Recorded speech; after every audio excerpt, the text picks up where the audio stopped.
Menurut berbagai hadis yang sahih, Nabi Isa Al-Masih nanti akan turun lagi. Tidak membawa risalah yang baru, tapi meluruskan risalah Islam ini yang telah banyak ditinggalkan oleh masyarakat. Bahkan ada hadis menjelaskan beliau akan membunuh Nabi, mematahkan kayu-kayu salib, lalu melaksanakan haji dan umrah mengikuti syariat Nabi Muhammad, bukan membawa agama baru. Allahu Allahu Allahu Allahu Allahu Allahu. Assalamualaikum warahmatullahi wabarakatuh. Waalaikumsalam warahmatullahi wabarakatuh. Alhamdulillah, wassalatu wassalamu ala sayyidina Rasulillah, sayyidina wa maulana Muhammad ibn Abdullah wa ala alihi wa sahbihi wa mawala, la hawla wa la quwwata illa billah, amma ba'du. Bapak-bapak, ibu-ibu, saudara-saudara kaum muslimin rahimakumullah. Pada pertemuan yang lalu sudah saya jelaskan bahwa hidup selalu berakhir dengan kematian. Apabila datang kematian menimpa seseorang, datanglah kiamat baginya. Itu yang disebut dengan kiamat kecil. Hakikatnya mati adalah perpindahan dari kehidupan di dunia ini menuju kehidupan di alam barzakh. Menunggu kita di alam barzakh sampai datangnya saat kiamat. Entah 10 tahun, entah 100 tahun, entah 1000 tahun, hanya Allah saja yang maha tahu. Adapun orang-orang beriman yang melakukan amal kebajikan dalam kehidupan di dunia ini, masa penantian yang lama di alam barzakh buat mereka sebentar saja. Tetapi bagi orang-orang kafir yang ingkar, yang tidak beriman kepada Allah, yang hidup di dunia cuma menumpuk-numpuk dosa, tentu penantian di alam barzakh akan merupakan waktu yang sangat lama. Bukankah dalam kehidupan kita waktu itu memang relatif? Contoh misalnya, bagi pemuda-pemudi yang sedang duduk asyik memadu cinta, waktu 4-5 jam saja rasanya cuma 4-5 menit. Tenggelam oleh keasikan. Tapi buat orang yang berbaring di rumah sakit, meratap di balik-balik apa itu tembok derita kata lagu, di balik dinding-dinding penjara, sehari bagai seminggu, seminggu rasa sebulan, sebulan boleh jadi rasa setahun. Penantian yang sangat lama. Kapan kiamat itu akan datang? Ini rahasia Allah.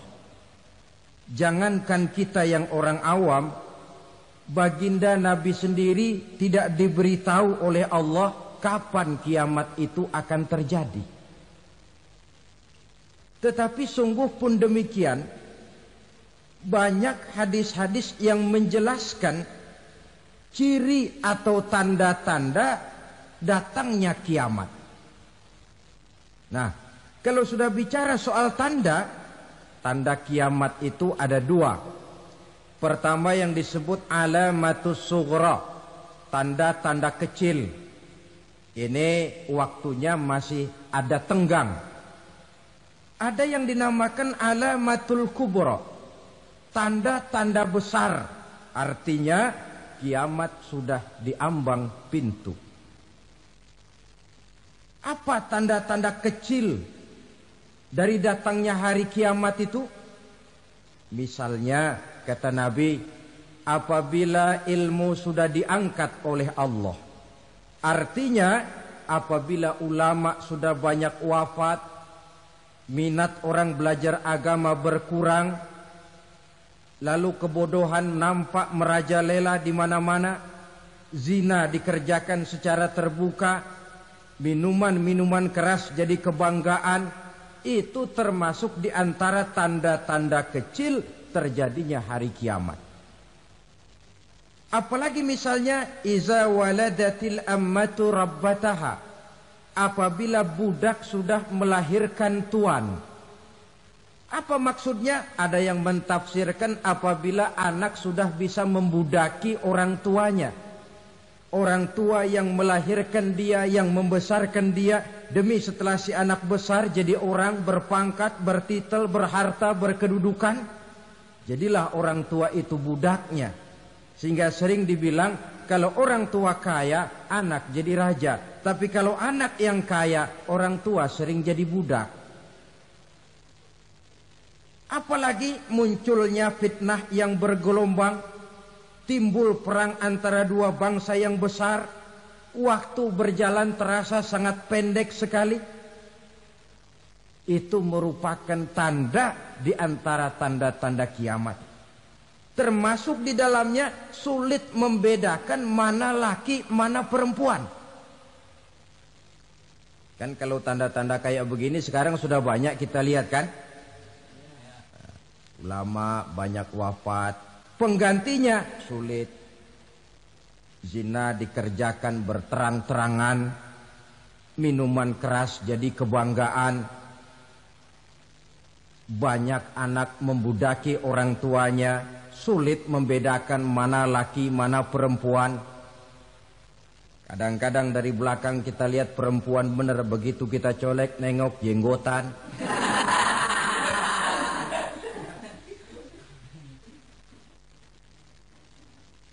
Ini termasuk tanda-tanda kecil. Masih ada tenggang sampai akan terjadinya kiamat itu.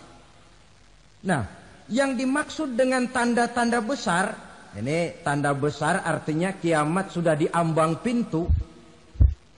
Pertama, matahari terbit dari sebelah barat. Apabila matahari sudah terbit dari arah sebelah barat, tertutuplah sudah pintu taubat. Bersabda Nabi kita, la taqumus sa'atu hatta tatlu'a syamsu min maghribiha. Tidak akan datang hari kiamat sampai matahari terbit dari arah sebelah barat. Wa iza tala'at, manakala matahari telah terbit dari arah sebelah barat, wa ra'ahan nasu, manusia banyak menyaksikan itu, amanu ajma'un, mereka pun lalu beriman. Yang tadinya kafir, yang tadinya ingkar, yang tadinya membangkang, setelah melihat matahari terbit dari sebelah barat, buru-buru beriman, berlomba-lomba mengucap dua kalimat syahadat. Tapi apa yang terjadi? Kata Nabi, wadzalika hina la yanfa'u nafsan imanuha lam takun amanat min qabl. Hari itu adalah hari yang iman sudah tidak berguna lagi bagi seseorang apabila sebelumnya memang dia tidak pernah beriman. Au kasabat fi imaniha khaira, atau beriman tetapi tidak pernah melakukan kebajikan di dalam keimanannya itu. Hari yang sudah kasib, hari yang sudah terlambat, beriman tidak akan ada gunanya lagi. Ini pelajaran buat kita. Sebelum sang surya terbit dari sebelah barat, sebelum nafas sampai di tenggorokan, artinya pintu taubat masih terbuka. Kalau dua hal itu sudah terwujud, nafas sudah sampai di kerongkongan, atau matahari sudah terbit dari arah sebelah barat, tertutuplah sudah pintu taubat. Tak ada lagi gunanya pangkat, jabatan, harta, bahkan beriman pun dalam suasana macam itu. Too late, kata orang Kulon. Sudah terlambat. Matahari terbit dari arah sebelah barat. Itu tanda besar, artinya kiamat sudah di ambang pintu. Lalu apalagi tanda besar? Munculnya Dajjal. Dajjal artinya pendusta-pendusta yang menyesatkan manusia. Ada dua macam Dajjal, saudara. Ada Dajjal kecil. Ini Dajjal kelas teri. Kalau ini sejak zaman Rasulullah sudah ada itu. Tiap zaman ada. Di zaman Rasulullah misalnya ada yang bernama Aswad al-Unsi dari Yaman. Ada yang namanya Musailamah al-Kazzab dari Yamamah. Ada yang namanya Ibnu Sayyad dari Madinah. Ini Dajjal di zaman Rasul. Musailamatul Kazzab memproklamirkan diri jadi nabi dia. Di zaman Rasul masih hidup. Ini Dajjal zaman Nabi. Di zaman sahabat muncul Dajjal. Di zaman kita sekarang ini Dajjal pun gentayangan. Dajjal kelas teri. Kerjanya mendustakan manusia, menyesatkan manusia, memalingkan manusia dari jalan yang benar dan diridhoi oleh Allah Subhanahu wa taala.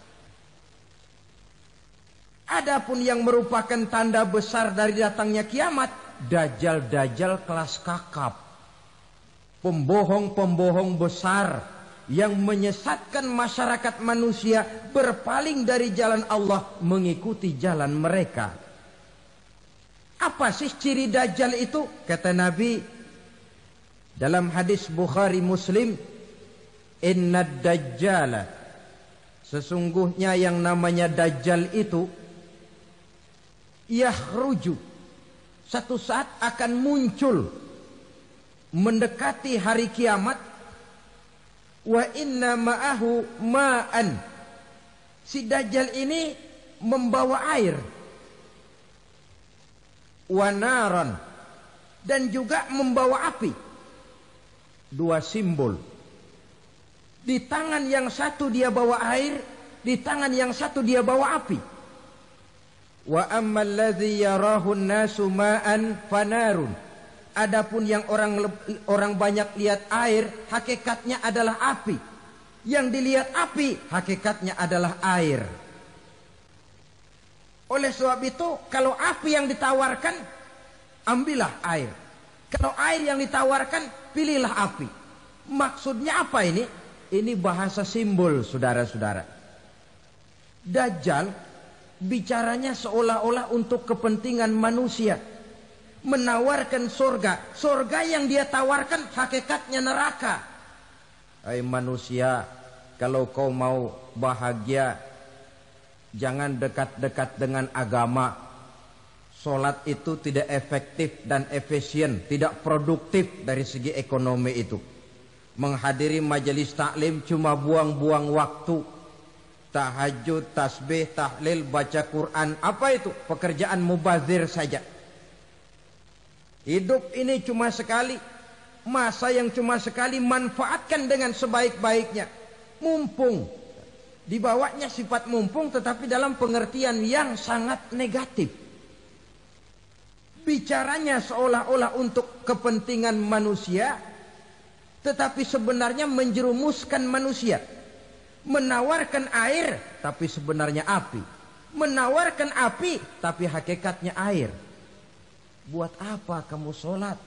Buat apa kamu bayar zakat? Buat apa kamu puasa? Surga yang dicanangkan Dajjal, hakikatnya neraka. Neraka yang digambarkan Dajjal, pada dasarnya adalah surga. Jadi memutarbalikan fakta itu kerjaan Dajjal. Yang hak jadi batil, yang batil dibilang hak, yang benar jadi salah, yang salah malah jadi benar. Tuntunan disuruh jadi tontonan, tontonan malah menjadi tuntunan. Itu pekerjaan Dajjal profesinya. Zamannya Nabi Adam, Dajjalnya kan iblis. Betul? Betul. Apa sih rayuan iblis itu? Allah setelah menciptakan Nabi Adam kan bilang, Adam, kau dan istrimu Hawa tinggal di surga ini. seluruh fasilitas yang ada di sorga persilahkan kau nikmati. Satu yang tidak boleh, jangan coba-coba dekati pohon khuldi. Dekat saja jangan, apalagi sampai memetiknya. Datang Dajjal yang namanya iblis ini. Adam, kamu tahu nggak kenapa tidak boleh makan buah khuldi? Ya nggak tahu, pokoknya saya dilarang. Bodoh kamu, Dam. Khuldun artinya kekal. Kalau kamu makan itu buah, kau akan kekal di sorga buat selamanya. Allah tidak kepengen, maka dilarang kamu makan buah khuldi. Kalau kau ingin kekal di sorga, Adam, makan saja. Saya bicara begini ini untuk kepentingan kamu, Adam. Ini kan ciri-ciri Dajjal. Bicaranya sih seolah-olah untuk kepentingan Nabi Adam. Hakikat sebenarnya menjerumuskan Nabi Adam supaya ingkar dan melanggar larangan dari Allah Subhanahu wa ta'ala. Jadi setelah muncul Dajjal, timbul kekacauan-kekacauan di masyarakat. Banyak yang terpengaruh, terpedaya dan terpesona. Termasuk mereka yang memproklamirkan diri jadi nabi. Mereka yang memproklamirkan diri jadi rasul di zaman sesudah Rasulullah wafat. Itu adalah Dajjal. Maka saya ingatkan, kalau di zaman kita sekarang ini ada orang ngaku jadi nabi, ada orang ngaku jadi rasul, biar bahasa Arabnya kental, Quran hafal, hadis ribuan hadis hafal, biar pakai serban sampai menyengser ke tanah, bahasa Arabnya fasih, tapi dia mengaku jadi nabi, jadi rasul. Kita umat Islam wajib tidak percaya. Wajib untuk tidak percaya. Itulah Dajjal zaman kita sekarang ini. Tidak mustahil mereka datang mempengaruhi orang awam supaya berpaling dari Rasulullah, mengikuti mereka. Nah, di akhir zaman nanti, mendekati hari kiamat, Dajjal ini muncul. Dajjal kelas kakap, menyesatkan masyarakat manusia untuk berpaling dari Islam, mengikuti seruan mereka. Apalagi di antara datangnya kiamat itu, tanda yang besar itu, turunnya Nabiullah Isa Al-Masih, putra Maryam. Menurut berbagai hadis yang sahih, Nabi Isa Al-Masih nanti akan turun lagi. Tidak membawa risalah yang baru, tapi meluruskan risalah Islam ini yang telah banyak ditinggalkan oleh masyarakat. Bahkan ada hadis menjelaskan beliau akan membunuh Nabi, mematahkan kayu-kayu salib, lalu melaksanakan haji dan umrah mengikuti syariat Nabi Muhammad, bukan membawa agama baru. Menjadi semacam mujaddid, reformer, menyelamatkan manusia dari bisikan Dajjal. Bahkan ada riwayat yang menjelaskan bahwa Nabi Isa berhasil mengalahkan Dajjal, mengembalikan masyarakat manusia kembali kepada ajaran Islam yang datang dari Allah, dibawa oleh Rasulullah Sallallahu Alaihi Wasallam. Dengan kata lain, turunnya Nabi Isa bukan sebagai Nabi dan Rasul baru, tetapi mengikuti syariat Nabi kita Muhammad Sallallahu Alaihi Wasallam. Saudara hadirin, ibu-ibu hadirat yang saya hormati, kemudian apalagi di antara tanda-tanda besar akan datangnya kiamat itu? Keluarnya asap atau awan. Kata Nabi, inna min asratis sa'ah dukhanan yamla'u ma bainal masyriqi wal maghrib.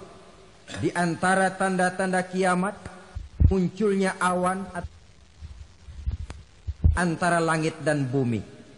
Ini pun diperkuat dalam surah Ad-Dukhan ayat 10. Fartaqib yauma ta'tis sama' bidukhanin mubin fayughshan nas hadza azabun alim. Bagi orang-orang yang beriman, mereka biasa-biasa saja.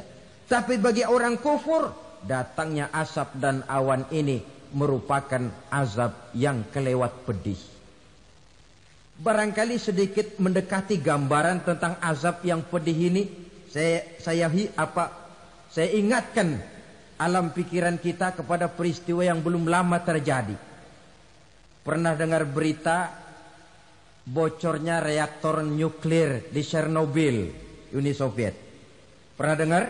Nah. Bocornya reaktor nuklir di Chernobyl yang mengakibatkan ratusan bahkan sangat mungkin ribuan nyawa. Cuma satu reaktor. Bagaimana kalau seluruh cadangan nuklir yang dimiliki oleh para negara adik kuasa ini diledakkan? Bahkan yang konon menurut catatan, cadangan nuklir yang dimiliki bersama oleh Amerika dan Rusia sekarang ini sudah sanggup memusnahkan 6 miliar manusia. 1,5 kali lebih banyak dari jumlah manusia yang nongkrong di permukaan bumi ini. Saudara-saudara hadirin yang saya hormati, lalu saat mendekati hari kiamat, apalagi tandanya? Setelah Nabi Isa wafat, pada saat turunnya yang kedua kali,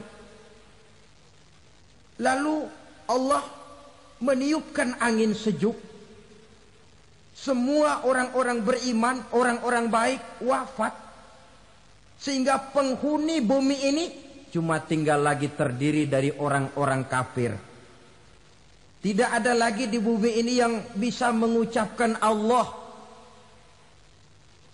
Sehingga dalam hadis qudsi itu ada keterangan, Innallaha azza wa jalla yaqulu li Israfil.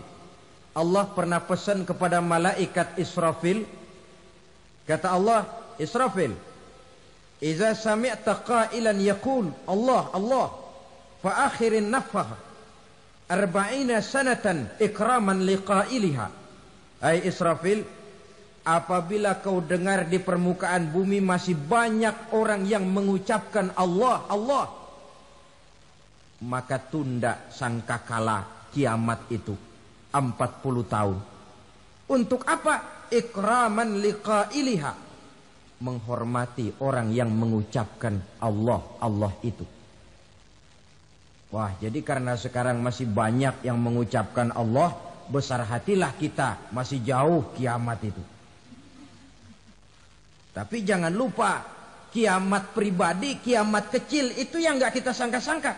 Ajal datang mencabut nyawa, itu kiamat pribadi. Dan itu yang pasti kita hadapi. Dan itu yang membuat kita tidak boleh bersikap main-main di dalam kehidupan sekarang ini. Saudara hadirin yang saya hormati, tidak ada lagi orang-orang muslim. Seluruh penduduk dunia ini kafir. Lalu terciptalah struktur sosial yang berlandaskan prinsip hidup semau gue. Bakal terjadilah prinsip di mana yang kaya menyantap yang miskin, yang kuat menindas yang lemah. Hidup sudah bagaikan di rimba belantara. Berlaku hukum rimba. Siapa yang kuat dia yang menang. Siapa yang lemah menjadi mangsa. Timbul kekacauan. Maksiat merajalela. Munkarat menjadi-jadi. Sehingga isi bumi ini penuh dengan segala macam perbuatan dosa. Tidak ada perlunya lagi alam diperpanjang temponya. Datang saat yang sudah dijanjikan oleh Allah Azza wa Jalla, maka terjadilah yang disebut kiamat kubra, kiamat besar, kiamat ancur-ancuran. Bagaimana kejadian ini dimulai? Dalam surah Az-Zumar ayat 68, Allah Subhanahu wa taala berfirman, "Wa nufikha fis-suri fasa'iqa man fis samawati wa man fil ardi illa man sya'allahu." Maka manakala ditiuplah sangkakala, terkejutlah seluruh yang ada di langit dan seluruh yang ada di bumi. Bila saat kiamat datang, Allah perintah malaikat Israfil, Israfil, tiup sangkakalamu. Ditiuplah sangkakala oleh malaikat Israfil. Yang akibat daripada tiupan itu, seluruh yang ada di langit, seluruh yang ada di permukaan bumi terkejut. Yang ada di langit siapa? Malaikat kan. Bayangin aja kalau malaikat kaget, apalagi kita. Terkejut seluruh makhluk yang ada di bumi, yang ada di langit mendengar suara sangkakala itu. Bunyinya tidak sanggup kita bayangkan dahsyatnya. Ledakan nuklir, ledakan neutron, belum apa-apa ketimbang bunyi sangkakala malaikat Israfil ini. Nah, lalu mendengar bunyi sangkakala ini, gemparlah makhluk, kacaulah alam. Bumi gempa, planet-planet bertabrakan, gunung meletus, air laut tumpah ke darat, angin topan bertiup, halilintar menyambar. Lalu semua yang bernama hidup mati total. Mati bareng tanpa persiapan. La haula wala quwata illa billah. Saya kadang-kadang dalam tafakur bermohon, ya Allah, mudah-mudahan saya enggak nemuin kiamat beneran. Ngeri. Tidak bisa kita bayangkan macam apa suasana seperti itu. Allah saja banyak memberikan gambaran, misalnya Al-Qari'ah, wa mal Qari'ah, wa ma adraka mal Qari'ah. Kejadian yang menggemparkan. Tahukah kamu apa kejadian yang menggemparkan itu? Yauma yakunun nasu kal farasil mabsus wa takunul jibalu kal ihnil manfus. Pada saat itu manusia berterbangan bagai kupu-kupu. Gunung berterbangan seperti kapas ditiup angin. Gunung saja macam kapas, konon lagi manusia. Kematian total, mulai semut sampai gajah mati, jin mati, iblis mati, malaikat mati. Malaikat saja mati. Saudara hadirin yang saya hormati, kematian total yang tanpa persiapan. Orang bilang, Pak, kalau mati bareng begitu yang repot malaikat maut dong ya. Cabut sana, cabut sini. Itu kalau menurut logika kita. Mestinya begitu menurut logika. Tapi logika juga yang nggak perlu serepot itu. Sebab untuk mematikan listrik di wilayah DKI, di wilayah Jakarta, nggak perlu tiap rumah didatengin, matiin, ya lama. Cukup dari kantor pusatnya saja PLN tekan satu tombol, gelaplah seluruh Jakarta. Saudara hadirin yang saya hormati, kematian total. Lalu setelah kematian total, planet-planet juga mati, dalam arti tidak bergerak dan beredar. Angin mati, dalam arti tidak bertiup. Air mati, dalam arti tidak ada riak gelombang. Pokoknya semua mati. Kullu nafsin za'iqatul maut. Semua yang bernafas mati. Dalam ayat lain, kullu man 'alaiha fan. Semua yang ada di permukaan bumi fana. Yang kekal cuma Allah Subhanahu wa ta'ala. Yang paling belakang mati, malaikat maut dan malaikat Israfil. Tapi mati juga sesuai dengan janji Allah. 40 lamanya. Tidak dijelaskan oleh Abi Hurairah 40 jam, apa 40 hari, apa 40 tahun. Hadis-hadis cuma menyebutkan 40 saja. Sunyi alam. Yang tinggal cuma Allah saja lagi. Ketika itu Allah berseru-seru, katanya, limanil mulkul yauma. Siapa para penguasa hari ini? Mana itu raja-raja dan penguasa yang dulu mengaku jadi Tuhan. Fir'aun, mana Fir'aun sekarang? Yang dulu jadi raja, merasa berhasil, sombong, lalu tidak mau turun-turun dari kekuasaannya, sampai kepada puncak kekurang ajarannya mengangkat diri jadi Tuhan. Mana itu Fir'aun? Namrus, mana sekarang Namrus? La ilaha illa ana. Ternyata tidak ada Tuhan lain selain daripada aku, kata Allah. Proses kemudian, saudara-saudara, turunlah hujan dari langit. 40 lamanya hujan itu. Tidak jelas juga 40 jam apa 40 hari. Setelah air turun membasahi, datanglah tiupan sangkakala yang kedua. Semua yang bernama mati bangkit dari kuburnya masing-masing. Ini yang disebut Yaumul Ba'thi, hari kebangkitan. Allahu Akbar. Pada saat kita bangkit dari kubur kita masing-masing, kumpul di padang mahsyar namanya. Bayangin aja, saya sendiri nggak sanggup bayangin.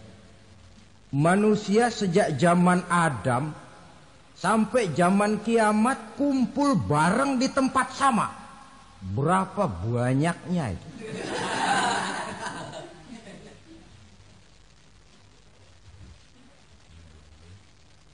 Dan yang luar biasa menurut satu riwayat, pada saat bangkit itu, Masya Allah, roman muka kita berubah. Disesuaikan dengan amalan kita waktu di dunia ini. Barang siapa yang waktu di dunia amalannya itu amalan tikus, di akhirat nanti dia bangkit dari kubur, mukanya seperti muka tikus. Gagah betul badannya, tapi mukanya seperti tikus. Kenapa? Amalannya waktu di dunia seperti amalan tikus. Apa amalan tikus itu? Suka ngegeragoti barang yang sudah disimpan rapi-rapi. Orang sudah simpan uang rapi-rapi, simpan perhiasan rapi-rapi, digeragoti oleh tikus. Maling-maling, pencoleng-pencoleng, koruptor-koruptor, itu nanti di akhirat nanti kita lihat mukanya seperti muka tikus. Oh, ini waktu di dunia suka nyolong, hanya seperti muka tikus. Barang siapa yang waktu di dunia ini amalannya itu amalan macan, dia akan bangkit nanti mukanya seperti muka macan. Apa amalan macan? Macan itu amalannya menang-menangan. Orang yang mau menang saja nggak mau mengalah. Coba lihat di hutan. Kenal hutan nggak? Nah. Di hutan, raja hutan di mana-mana pasti macan. Betul kan? Betul. Padahal hutan belum pernah bikin pemilihan umum.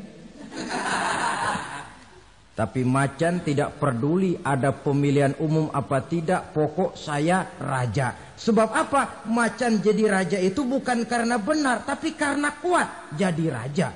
Setelah dia jadi raja, rakyat hutan yang mesti dilindungi malah dimakan oleh raja macan. Kambing rakyat hutan dimakan oleh macan. Ayam rakyat hutan dimakan oleh macan. Itu nanti kita lihat di akhirat itu mukanya seperti muka macan, gagah betul. Lalu barang siapa yang di dunia ini amalannya itu seperti amalan anjing, nanti dia punya muka seperti muka anjing. Apa amalan anjing? Pertama, anjing itu kalau disuruh jaga rumah, dia tidak bisa membedakan mana maling, mana tamu. Biar yang datang maling kalau bawa tulang, anjing kalem. Yang kedua, anjing itu akan setia kepada siapa saja yang memberinya roti. Siapa yang memberinya roti, itulah majikannya. Apa kata majikannya, pasti dia laksanakan. Soal benar atau salah, dia tidak peduli. Setelah anjing dapat roti, dia tidak punya pilihan lain kecuali bilang, abdi mah kumaha juragan wae ayeuna mah.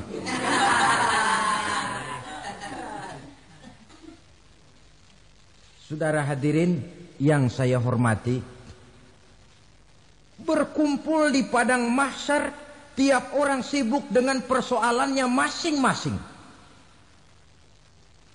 Matahari waktu itu didekatkan oleh Allah. Panas luar biasa. Ada yang saking panasnya itu mencucurkan peluh keringat sampai sebatas mata kakinya. Ada yang keringatnya sampai sedengkulnya.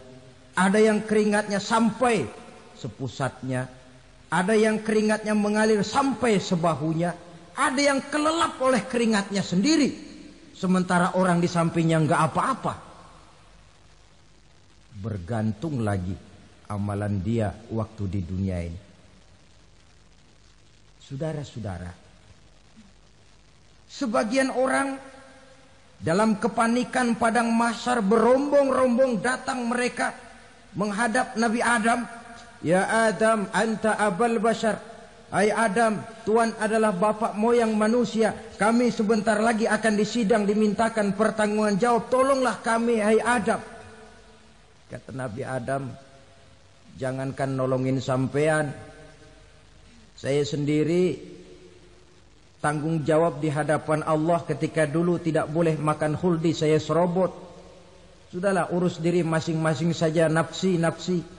Begitu kata Nabi Nuh, begitu kata Nabi Ibrahim. Tiap orang bertanggung jawab sendiri-sendiri. Ketika itulah saudara-saudara, nikmatnya menjadi umat Nabi besar Muhammad sallallahu alaihi wasallam.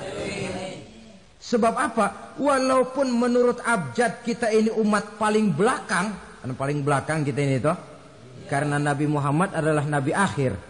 Tapi akan dihisap lebih dulu, lewat di atas sirat lebih dulu, masuk surga lebih dahulu ketimbang umat-umat belakangan.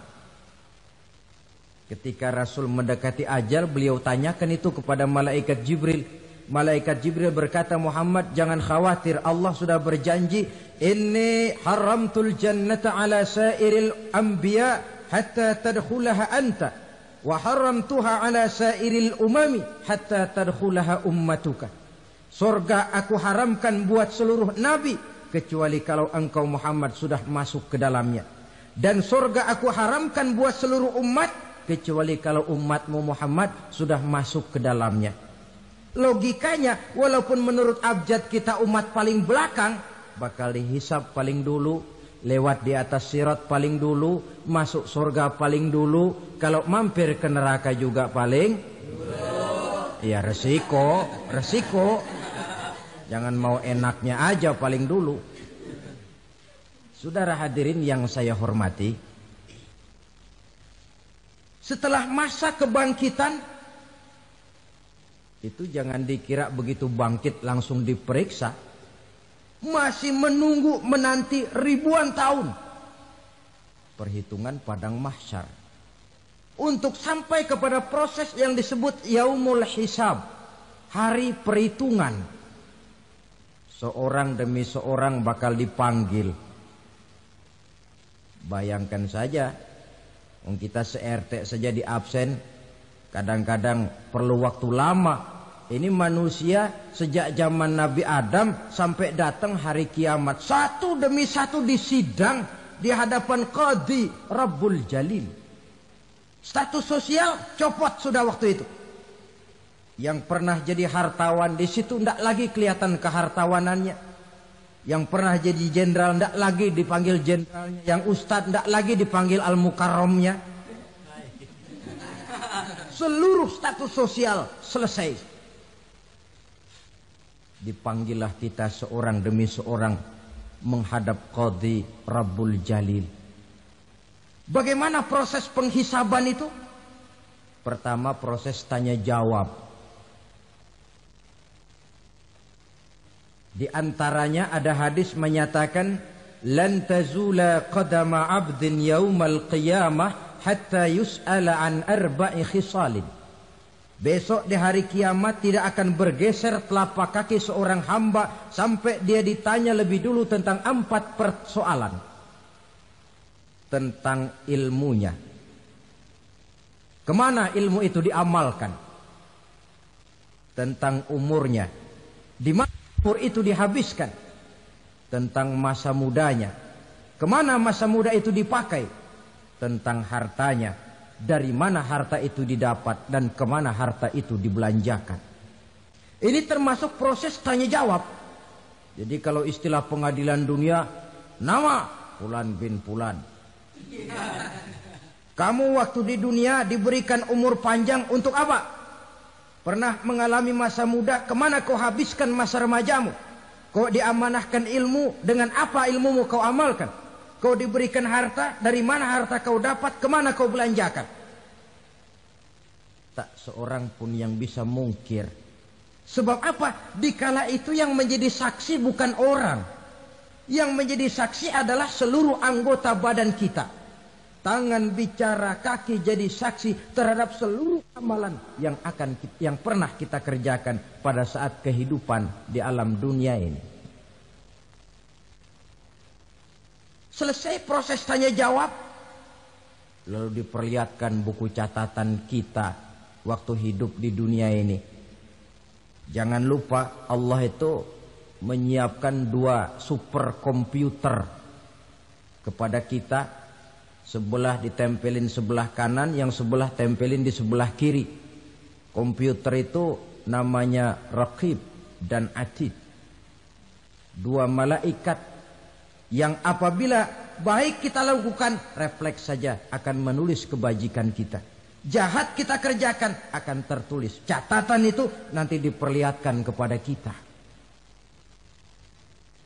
Waduh, alangkah malunya pada saat diperlihatkan catatan kita, buku rapot kita merah melulu. Barangkali diperiksa sambil diomelin, brengsek lo. Buku merah melulu begini bagaimana waktu hidup di dunia? Tidak cukup diperlihatkan buku catatan kehidupan, rekaman kehidupan. Rekaman kehidupan kita secara utuh sejak terlahir sampai ajal datang merenggut nyawa. Barangkali mirip dengan video sekarang ini, di mana terekam dengan baik seluruh kegiatan kita sejak yang sekecil-kecilnya sampai kepada yang sebesar-besarnya. Untuk kemudian kita pun menerima balasan. In khairan fa khairun wa in syarran fa syarrun. Kalau baik ya baik balasannya, kalau jahat ya jahat juga balasannya. Catatan-catatan kita diberikan. Kalau banyak kebajikannya diberikan di tangan kanan dengan cara yang halus. Kalau banyak kejahatannya diberikan dari sebelah kiri atau dilempar dari belakang. Itulah sebabnya sejak di dunia ini kita sudah mohon kepada Allah. Ketika berwudu membasuh tangan kanan, apa kita bilang? Allahumma a'tini kitabi biyamini wa hasibni hisaban yasira. Ya Allah, berikan saya kitab di tangan kanan, dan kalau saya memang perlu dihisap, hisaplah saya yang seringan-ringannya. Tangan kiri berlindung kita kepada Allah. Jangan sampai diberikan kitab di tangan kiri atau dari arah sebelah belakang. Wa a'udzubika an tu'tiya kitabi bishimali aw min wara'i zuhri, dari arah sebelah belakang. Na'udzubillah min dzalik. Setelah selesai lewat proses penghisaban, lewat mizan, timbangan, maka yang sudah selesai dihisab itu bergeraklah menuju sirat, jembatan yang terbentang menuju surga melalui neraka. Saudara-saudara, panjangnya perjalanan Sirat itu memakan waktu ratusan tahun.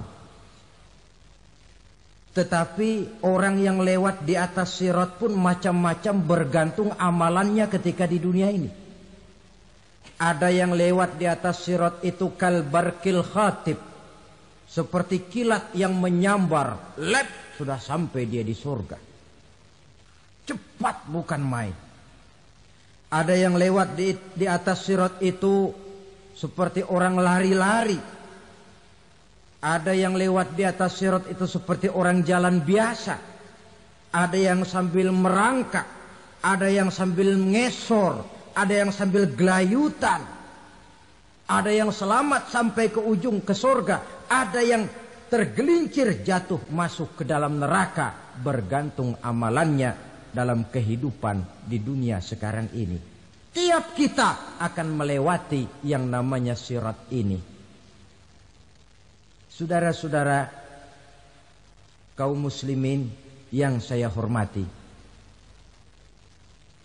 dengan demikian mereka yang selamat melalui Sirat sampai ke terminal akhir surga, mereka yang ketika dihisab ternyata banyak kejahatannya daripada kebaikannya, mereka singgah di dalam neraka. Nah, adapun orang-orang yang beriman menurut ayat Quran dan hadis Nabi itu nanti ada bermacam-macam. Ada orang beriman itu yang dimasukkan surga. Ada orang beriman itu yang dimasukkan ke dalam surga. Ada orang beriman itu yang disebut penduduk surga.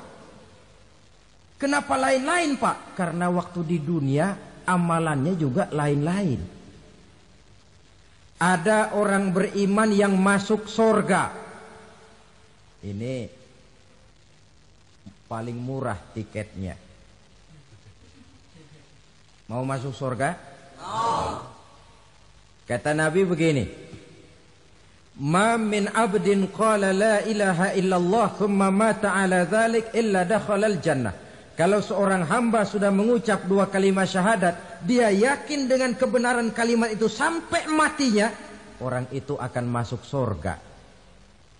Abi Dzar yang waktu itu diajak bicara heran, ya Rasul kok gampang betul? Iya.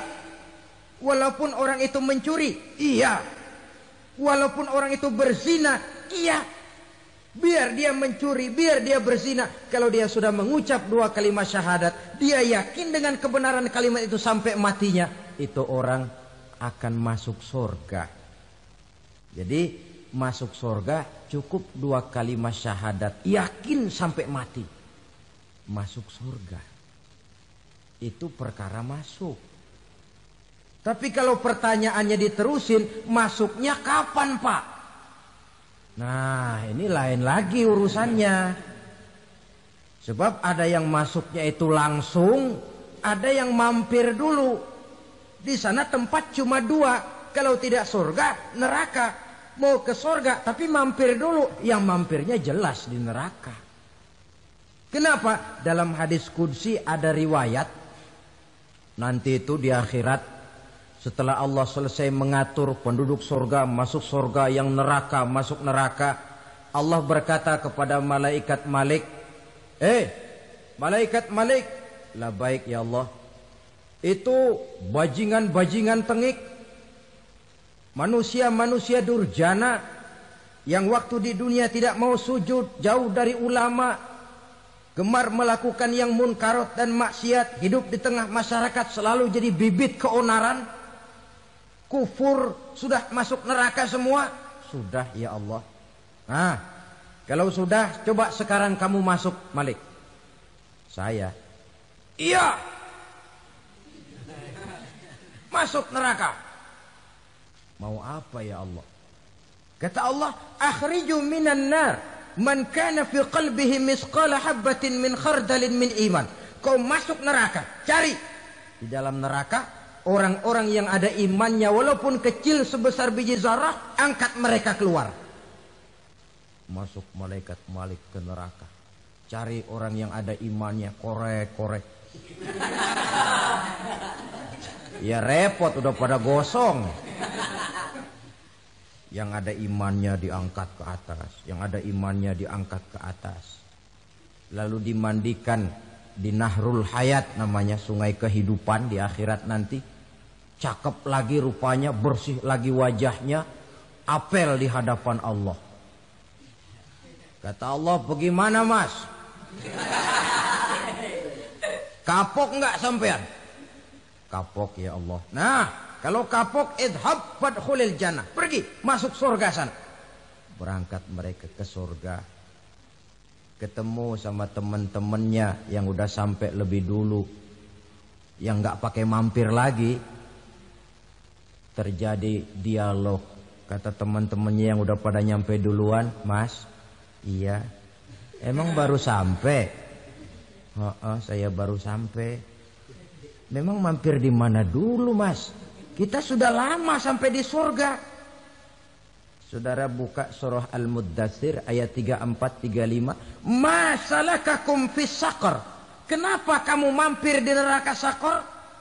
Qalu lam nakum minal musallin. Mereka menjawab, kami mampir di neraka Saqar, mas, gara-gara dulunya kami waktu di dunia tidak pernah sholat. Tidak pernah sholat? Tidak pernah. Kan rumahnya dekat masjid. Cuma dekat doang, mas. Sholat mah enggak saya. Enggak pernah ngasih makan fakir miskin. Enggak pernah hadir di majelis taklim. Pendeknya enggak pernah melakukan kebajikan. Maka saya pun mampir di neraka Saqar. Untung betul saya punya iman, mas, sedikit. Waktu hidup di dunia dulu saya pernah mengucap 2 kalimat syahadat. Sekali-kalinya waktu mau kawin. Masya Allah. Untung saja kawin. Kalau nggak kawin polos.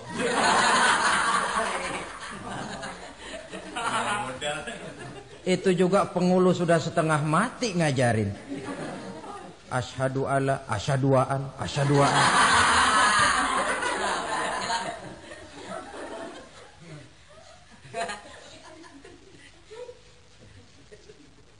Ini namanya masuk surga. Ada mampir dulu. Ada pula orang mukmin itu yang dimasukkan surga. Namanya dimasukkan kan terima beres. Saya masuk ke rumah, jalan sendiri, cari tempat sendiri. Saya dimasukkan ke dalam rumah, terima beres. Pokok ada di dalam, itu dimasukkan namanya. Nggak pakai mampir. Tapi tentu tiketnya lebih mahal ketimbang yang pertama tadi. Apa kata Allah? Innal ladzina amanu wa amilus solihat la ukaffiranna anhum sayyiatihim wa la udkhilannahum jannah. Sesungguhnya orang-orang yang beriman kemudian beramal soleh, kami hapuskan segala dosa dan kesalahannya, kami masukkan mereka ke dalam surga. Lihat ayatnya. Allah yang memasukkan, kita yang dimasukkan. Tidak pakai transit, tidak usah mampir. Cuma tidak cukup syahadat, tidak cukup amanu, tapi diiringi dengan wa'amilus salih. Iman, amal. Tidak cukup syahadat, lalu dibuktikan dia sholat, dia zakat, puasa, lalu dia melakukan berbagai macam kebajikan. Ini yang menyebabkan dia tidak pakai mampir di tempat yang bernama Saqar. Lalu ada pula orang mukmin itu yang disebut penduduk surga. Wah, ini sudah VIP ini. Ashabul jannah, penduduk surga. Siapa mereka? Kata Allah, innal ladzina amanu summa istaqamu fala khaufun 'alaihim wala hum yahzanun ulaika ashabul jannah hum fiha khalidun. Sesungguhnya orang-orang yang beriman lalu istiqamah, tetap dalam melaksanakan perintah Allah, tidak goyang, tidak labil tapi stabil, istiqamah, mereka tidak takut dan tidak bersedih hati. Merekalah penduduk surga. Iman, istiqamah. Tidak punya duit, sembahyang. Banyak duit, sembahyang. Miskin, sembahyang. kaya tetap sembahyang, istiqomah. Kadang orang kalau susah rajin ke masjid, banyak duitnya ngelihat masjid melengos. Waktu miskin hamba Allah, setelah kaya jadi hamba harta. Bergeser, tidak ada nilai istiqomahnya. Saudara-saudara, dengan begitu penduduk neraka itu dua. Ada penduduk permanen, ada penduduk yang semi permanen. Yang semi permanen orang-orang beriman yang mempunyai dosa besar. Mereka masuk ke neraka untuk menerima azab sesuai dengan dosanya. Bila selesai masa azab itu, mereka akan diangkat untuk ditempatkan kembali ke dalam surganya Allah Subhanahu wa ta'ala. Nah, dikala itulah saudara-saudara ada yang disebut syafaat dari Rasulullah Sallallahu Alaihi Wasallam. Tapi tentu jangan lupa syafaat ini ibarat kain menambal dia. Kita punya kain bolong-bolong sedikit, syafaat yang menambal. Solat kita ada kurang dikit, sedekah kita ada campur riak dikit, amalan kita ada tidak karena Allah dikit. Kita berharap syafaat. Jadi biarlah kain masih bolong-bolong, yang penting punya kain. Tapi kalau kainnya tidak ada, yang ditambal apanya? Sholat tidak, puasa tidak, zakat tidak, berharap syafaat saja. Ya, terlalu berlebihan itu. Saudara hadirin yang saya hormati, apabila selesai proses penghisaban, proses penghitungan, maka dikala itulah manusia terbagi dalam dua kelompok besar. Fariqun fil jannah wa fariqun fis sa'ir. Sekelompok orang-orang beruntung yang masuk ke dalam surga, dan sekelompok lagi masuk ke dalam neraka. Akan memakan waktu untuk menceritakan sifat surga dan neraka, tapi insya Allah pada kesempatan pertemuan lain saya sampaikan. Namun sebagai gambaran umum cukuplah saya sampaikan sebuah hadis qudsi. Allah jelaskan, a'dadtu li'ibadiyas salihin ma la 'ainun ra'at wa la uzunun sami'at wa la khatara fi qalbil bashar. Aku sediakan buat hamba-hambaku yang soleh, yang tidak pernah terlihat oleh mata, tidak pernah terdengar oleh telinga, dan belum pernah terdetik dalam hati manusia. Jadi kenikmatan surga belum pernah dilihat mata, belum pernah didengar telinga, belum pernah terdetik dalam hati.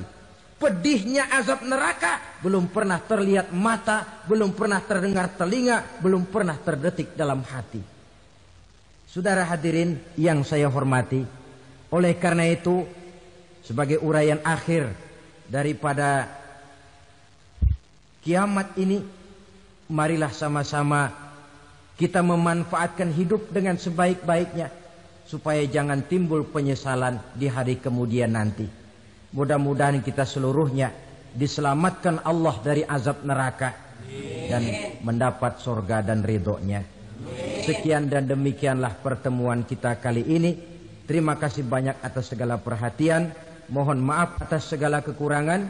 Usikum wa nafsi bitaqwallah. Wassalamualaikum warahmatullahi wabarakatuh.